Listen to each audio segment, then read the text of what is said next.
आप सभी ने चारों तरफ अभी एक न्यूज़ सुनी होगी कि जो बलूच लीडर है उन्होंने बलूचिस्तान को बेसिकली इंडिपेंडेंट डिक्लेयर कर दिया। पर इस घोषणा का कितना इंपॉर्टेंस है? क्या इनके डिक्लेयर कर देने से कि जो बलूचिस्तान है वह इंडिपेंडेंट है और जो बलूचिस्तानी है वह पाकिस्तानी नहीं है, उनको पाकिस्तान में काउंट नहीं किया जाएगा, वह अब इंडिपेंडेंट है। आखिर इस पोस्ट का और इस घोषणा का कितना रेलेवेंस है, इंडिया पे पाकिस्तान पर क्या इंपैक्ट है, इन सभी बातों पर हम चर्चा करेंगे। सबसे पहले मैं आप सभी को बता दूं कि जिन्होंने ये पोस्ट किया है वी आर नॉट पाकिस्तानी, ये जो बलोच लीडर है जिन्होंने डिक्लेयर कर दिया बलूचिस्तान की इंडिपेंडेंस को, बेसिकली आप सभी देखेंगे कि पाकिस्तान जो है वह 4 प्रोविंसेस में डिवाइड है और इन 4 प्रोविंसेस में सबसे बड़ा जो क्षेत्रफल है वह बलूचिस्तान का है, जिसकी की कैपिटल क्वेटा है। ठीक है, इसके अलावा सिंध है, पंजाब है एंड आपका खैबर पख्तून है। कुछ और भी डिस्प्यूटेड एरियाज है जैसे कि गिलगिट बाल्टिस्तान, बट उसको हम बात नहीं करते हैं। तो यहां पर ये जो 4 इसके प्रोविंसेस है इनमें सबसे बड़ा जो एरिया क्षेत्रफल है वह बलूचिस्तानी है। सबसे पहले मैं आपको ये बता दूं कि आखिर ऐसा क्या रीजन है कि इन्हें ये कहना पड़ गया we are not Pakistani, we are Balochistani. हम अगर 1948 तक देखेंगे तो जो बलूचिस्तान है इसको कालात रियासत जो है वह कहा जाता था और 1948 में पाकिस्तान के द्वारा इस पर बेसिकली बलपूर्वक इसको ले लिया गया है ना। और तब से ही यहाँ की स्वतंत्रता की मांग जो है वह लगातार चल रही है। लेकिन केवल ये एक रीजन नहीं है, आप देखेंगे कि ऐसे बहुत सारे रीजंस हैं कि जो बलूचिस्तान है वह पाकिस्तान से अलग होना लंबे समय से चाह रहा था। इसमें आता है economic exploitation and military repression, जो कि सबसे ज्यादा इंपॉर्टेंट है। राजनीतिक और आर्थिक रूप से जो बलूचिस्तान का एरिया है, बलूचिस्तान जो स्टेट है, इसकी बहुत ज्यादा उपेक्षा की जाती है। ठीक है, यहां पर देखो आप देखेंगे कि बेसिकली बलूचिस्तान को fruit garden of the Pakistan कहा जाता है। इसके अलावा ये इतने हाई एल्टीट्यूड पर है, पाकिस्तान का इवन सबसे ज्यादा हाई एल्टीट्यूड एरिया है, फ्रूट गार्डन इसको कहा जाता है। रिसोर्सेज, मिनरल रिसोर्सेज की दृष्टि से भी काफी रिच एरिया है। बट बच्चों यहां से जो पाकिस्तान खनन करता है या पाकिस्तान यहां से जो फ्रूट्स एंड बाकी सारी चीजें, उसका बेसिकली जो फायदा है वह बलूचिस्तानियों को नहीं मिलता है। तो यहाँ पर एक इकोनॉमिक एक्सप्लॉयटेशन इनका हो रहा है। इसके अलावा आप देखेंगे कि चाइना का सीपेक जो योजना है, और सीपेक में अगर हम ग्वादर बंदरगाह की बात करें, आप सभी जानते होंगे ग्वादर बंदरगाह को, ग्वादर पोर्ट को, और इसे चाइना के द्वारा डेवलप किया जा रहा है ताकि जो सीपेक कॉरिडोर बनाया जा रहा है उसको बेसिकली कैप्चर किया जा सके। तो अब देखो बच्चे कि यहाँ पे क्या किया गया कि बहुत सारे जो बलूच है इनकी जो जमीन है ना, ये सारी चीजें हत्या ली गई हैं और इन्हें किसी भी तरह का कोई मुआवजा राशि है ये सारी चीजें भी नहीं दी गई है। तो ये भी एक रीजन है।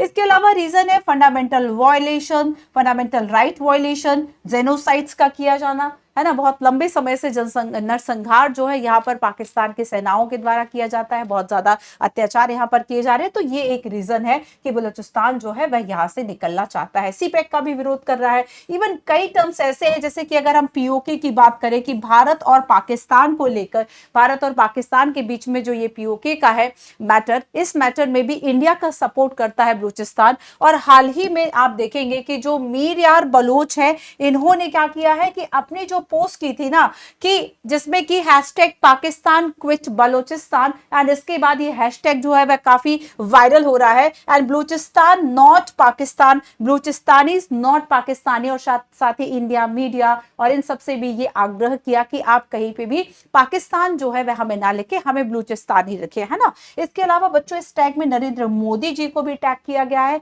साथ ही साथ यूएन से ये कहा कि यहाँ पर शांति सेना भेजी जाए ताकि पाकिस्तान किसी तरह के यहाँ पर और अत्याचार ना कर पाए, और इंटरनेशनल लेवल पर भी रिकॉग्निशन की इन्होंने डिमांड की है। ठीक है, तो देखो बेसिकली मैं आपको एक लाइन में बता दूं बच्चे कि ये जो इन्होंने डिक्लेरेशन की है, ये बेसिकली इनकी जो इंडिपेंडेंस की डिक्लेरेशन है ये साइंबॉलिक है, ये साइंबॉलिक है, ये प्रतीकात्मक है, क्योंकि ना ही किसी इंटरनेशनल अभी कंट्री के द्वारा इसको रिकॉग्निशन किया गया है, एज अ इंडिपेंडेंट स्टेट इसको रिकॉग्नाइज किया गया है। जैसे कि अगर हम बात करें, आप सभी जानते हैं कि इंडिया और पाकिस्तान का इशू, इंडिया और पाकिस्तान 1947 में अलग अलग हुए, है ना, स्वतंत्र हुए, और यहाँ पर आप देखेंगे कि जब ब्रिटिशर्स जब गए तो इन्होंने टू डोमिनियन स्टेट का कॉन्सेप्ट दिया और पहले पार्टीशन हुआ देन इंडिपेंडेंस। और भारत और पाकिस्तान के बीच में भी जो पार्टीशन हुआ था, इस विभाजन के चलते 10 लाख से ज्यादा जो लोग हैं वह मारे गए थे। और इसके बाद आप देखेंगे कि 1965 की बात करें, 1971 की बात करें, 1965 1971 में वॉर जो है वह फुल फ्लैश वॉर हो चुका है भारत और पाकिस्तान का। इवन 1970 के वॉर की अगर हम बात करें 1971 की, और ये डायरेक्ट इंडिया के साथ ना होकर किसके साथ था बच्चे, बांग्लादेश के साथ, जिसे कि ईस्ट पाकिस्तान कहा जाता है। तो जब 1947 में पाकिस्तान आजाद हुआ तो यहां पर ये कोई एक टेरिटरी नहीं थी, बल्कि ये वाला जो बंगाल का रीजन था जिसमें कि मुस्लिम जो है वह ज्यादा थे, इसे भी ईस्ट पाकिस्तान के नाम से स्वतंत्र हुआ, ईस्ट पाकिस्तान के नाम से पाकिस्तान में शामिल हुआ। ये ईस्ट था, ये वेस्ट पाकिस्तान था। बट 1971 में बांग्लादेश को के भी काफी सारे रीजंस थे कि ये अलग हुआ, चाहे भाषा का मुद्दा हो, फंडामेंटल राइट्स का वायलेशन हो, या फिर यहाँ पे लोकतंत्र को खत्म किया जाना हो। तो यहाँ पर क्या बच्चे कि ईस्ट पाकिस्तान ने जब स्वतंत्र होने की बात की और यहाँ पर संघर्ष जो है वह शुरू किए और पाकिस्तान के द्वारा इस पे दबाव बनाया गया, कार्रवाइयां की गई, सैन्य कार्रवाइयां की गई। उस वक्त इंदिरा गांधी जी जो है पीएम थी। इंदिरा गांधी ने कहा कि Pakistan has launch a full scale war against India. और जब बांग्लादेश में पाकिस्तान की सेना घुसती है तो लगभग 1 करोड़ से ज्यादा लोग जो है वे इंडिया में शरणार्थी बन जाते हैं। इंडिया से जब मदद मांगी जाती है, भारत मदद करता है। इंदिरा गांधी उस वक्त हमारे देश की पीएम थी। कुछ आलोचनाएं भी की जाती है, तो यहाँ पर इनका ये बहुत साहसिक निर्णय भी दिखाता है कि उस वक्त 1971 में ऐसा नहीं था कि यूएस का या किसी अन्य देश का हम पर प्रेशर नहीं था, उस वक्त भी प्रेशर था, बट इन्होंने बहुत रणनीतिक और बहुत साहसिक जो ये कदम है वह उठाया। और बाद में दोनों देशों के बीच में शिमला अग्रीमेंट होता है 1971 में, जिसे हाल ही में पाकिस्तान के द्वारा खत्म करने की भी बात जो है वह की जा रही थी। चलिए, तो ये तो हुई थोड़ी सी एक बैकग्राउंड की हमने बात की। और अब बच्चे पाकिस्तान का जो ये वाला रीजन है आपका बलूचिस्तान वाला रीजन, इसने भी अपनी इंडिपेंडेंस को डिक्लेयर कर दिया है। तो अब बेसिकली अब आगे आने वाले समय में डेफिनेटली वर्ल्ड लेवल पर ये जो बात है, ये जो डिक्लेरेशन है कि क्या इसको इंडिपेंडेंट एज अ स्वतंत्र राष्ट्र के रूप में क्या मान्यता मिलेगी, ये डेफिनेटली एक देखा जाने वाला विषय है ना। चलिए आइए मैं कुछ और रीजंस आपको बताती हूँ कि आखिर स्वतंत्रता की घोषणा जो है वह कब की। तो 14 मई 2025 को। और किसने की? तो जो बलूचिस्तान के जो नेता है उनके द्वारा की गई। वो बेसिकली आप सभी देखेंगे कि आपको बार बार हर जगह एक ही नाम मिल रहा है, मीर यार बलूच, है ना। ये है कौन? तो ये स्वतंत्र लेखक भी है, ये पत्रकार भी है, ठीक है। इनके द्वारा बेसिकली सपोर्ट है वह किया जा रहा है, मानवाधिकार कार्यकर्ता है और आजाद बलूचिस्तान का समर्थन ये करते हैं। इनके द्वारा घोषणा की गई है, ठीक है। चलिए, तो यहाँ पर आप देखेंगे कि रिपब्लिक ऑफ बलूचिस्तान का गठन किया इन्होंने। और साथ साथ में अगर हम बीएल की बात करें, ये कौन है? तो यहाँ पर ये जो नेतृत्व है इनका वो मीर यार बलोच के द्वारा किया जा रहा है, ठीक है। मीर यार बलोच के द्वारा नेतृत्व यहाँ पर किया जा रहा है। चलिए आगे देखेंगे। अच्छा, एक बात और कि पाकिस्तान से ये आजाद हुआ और लेखक मीर के यार बलूच ने क्या किया, यूएन से और भारत से रिकॉग्निशन भी मांगा और साथ में भारत से दूतावास एम्बेसी खोलने की भी बात जो है वह कही। चलिए आगे बताती हूँ कि इसके पीछे और क्या क्या रीजंस है। तो देखो बच्चे, यहाँ पर जो हैशटैग ट्रेंड कर रहा है, रिपब्लिक ऑफ बलूचिस्तान अनाउंस्ड, है ना। तो ये यूएन से पीस कीपिंग फोर्स की भी बात की कि ये भेजी जाए और भारत से भी यहाँ पर अपील की गई कि कराची में जो जिन्ना हाउस है ना, जिन्ना हाउस का नाम अब बलूचिस्तान जो हाउस है वह रखा जाए, ताकि बलोच आंदोलन का एक जो प्रतीकात्मक जो समर्थन है बेसिकली वह मिल सके। लेकिन ये सारी चीजें अभी भी जो भी हो रही है बच्चे, ये साइंबॉलिक है, केवल प्रतीकात्मक है, क्योंकि इंटरनेशनल लेवल पर किसी भी तरह का जो समर्थन है वह अब तक नहीं मिला। आप देखेंगे कि बलोच लिबरेशन, अगर हम आर्मी की बात करें, बलोच लिबरेशन आर्मी हाल ही में कुछ दिनों पहले आपने पाकिस्तान में एक ट्रेन हाईजैक की भी घटना सुनी थी, वो यही थी, है ना। तो यहां पर आपने देखा कि बलोच ने ऑपरेशन हीरोफ जो है वह चलाया और इसमें पाकिस्तान की जो सेना है, मिलिट्री है, पाकिस्तान के जो ऑफिसर्स हैं, उन सभी को टारगेट किया, है ना। तो पाकिस्तान की सेना, सुरक्षा बल, इन सभी को ऑपरेशन हीरोफ 2.0 के तहत निशाना बनाया। 78 हमले किए 51 जगहों पर। ये सारी चीजें आपको याद रखनी है, ठीक है। एंड इसके अलावा अगर अब हम बात करें कि इसकी आखिर इंटरनेशनल स्थिति जो है वह क्या, अंतरराष्ट्रीय जो स्थिति है वह क्या, तो वह ये है बच्चे कि इसको रिकॉग्निशन अभी तक किसी भी देश के द्वारा नहीं दी गई है। इंडिया से भी डिमांड की गई है। हालांकि अगर हम 1971 बांग्लादेश की बात करें तो भारत ने तो बांग्लादेश की स्वतंत्रता का खुलकर समर्थन दिया था और भारत एक ऐसा पहला एक देश था जिसने इंटरनेशनल लेवल पर जो बांग्लादेश है उसको बेसिकली स्वतंत्र राष्ट्र के रूप में मान्यता दी थी। ठीक है, तो अब तक कोई भी ऐसा देश या अंतरराष्ट्रीय संगठन नहीं जिसने रिपब्लिक ऑफ बलूचिस्तान को आधिकारिक रूप में मान्यता दी हो, ऐसा कोई भी देश नहीं है। ठीक है, हालांकि हाँ, चर्चा का विषय बना हुआ है। अब एक बात और बताते हैं कि आखिर पाकिस्तान और इंडिया पे इस घटना का क्या इंपैक्ट है। तो आप देखिए कि पाकिस्तान में ये इंपैक्ट होगा कि डेफिनेटली इससे वहां की व्यवस्था खराब होगी, जो एक तरह से इनकी स्थिरता है, क्षेत्रीय स्थिरता है, इसको एक धक्का लगेगा। ठीक है, तो पाकिस्तान के लिए प्रॉब्लम्स है। अब इंडिया के लिए क्या है,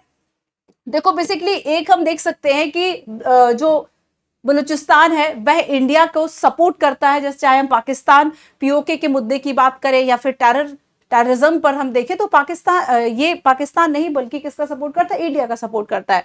और लेकिन बच्चों, अगर इंडिया के द्वारा इसे किसी भी तरीके से मान्यता दी जाती है तो इससे होगा क्या कि भारत और पाकिस्तान के बीच में वैसे ही बहुत ज्यादा बेस्ट फ्रेंड है दोनों, है ना। अभी अभी युद्ध जैसी स्थिति जो है वह हो गई थी, दोनों देशों में युद्ध हो रहा था, मिसाइल्स फेंकी जा रही थी। अब अगर इस तरीके से भारत के द्वारा रिकॉग्निशन जो है वह बलूचिस्तान को दी जाती है, देन इससे भारत और पाकिस्तान के जो संबंध है वह क्या होंगे, और भी ज्यादा तनावपूर्ण हो जाएंगे। चलिए थोड़ी सी चर्चा हम कर लेते हैं कि आखिर बलूचिस्तान लिबरेशन आर्मी जो कि बार बार बलूचिस्तान का स्वतंत्रता का समर्थन कर रही है क्या। बेसिकली मैं आपको बता दूं कि बच्चे, हो सकता है कि किसी एक जगह की जो स्वतंत्रता की डिमांड कर रहे हैं वह दूसरे देशों के लिए वो संगठन आतंकवादी संगठन हो, जैसे कि ब्रिटेन, अमेरिका और पाकिस्तान की बात करें तो बलूचिस्तान लिबरेशन जो आर्मी है, BLA, इसको 1970 में गठन किया गया था और इन तीनों देशों के द्वारा इसे आतंकी संगठन भी माना जाता है।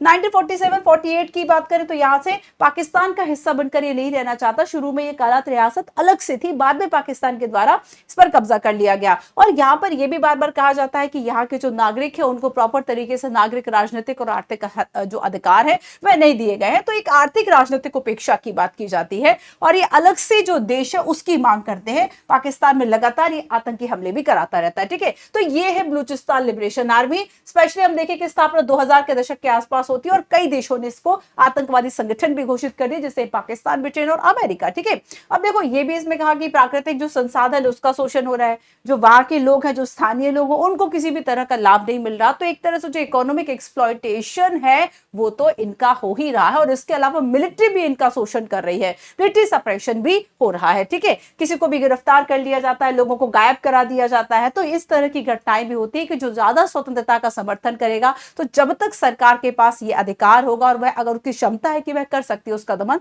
तो डेफिनेटली वह गायब करवा देती है लोगों को। ठीक है, इसके अलावा आप देखेंगे कि सरकार, पाकिस्तान सेना, पाकिस्तान सरकार, चीनी प्रोजेक्ट, CPEC, इन सबको निशाना बनाया जा रहा है, इन सबका विरोध किया जा रहा है। और ये बेसिकली अपनी गुरिल्ला शैली के लिए बड़ा जाना जाता है कि पहाड़ों में ये छिपकर, आपने गुरिल्ला शैली के लिए हमारे देश में कौन जाना जाता था बताइए।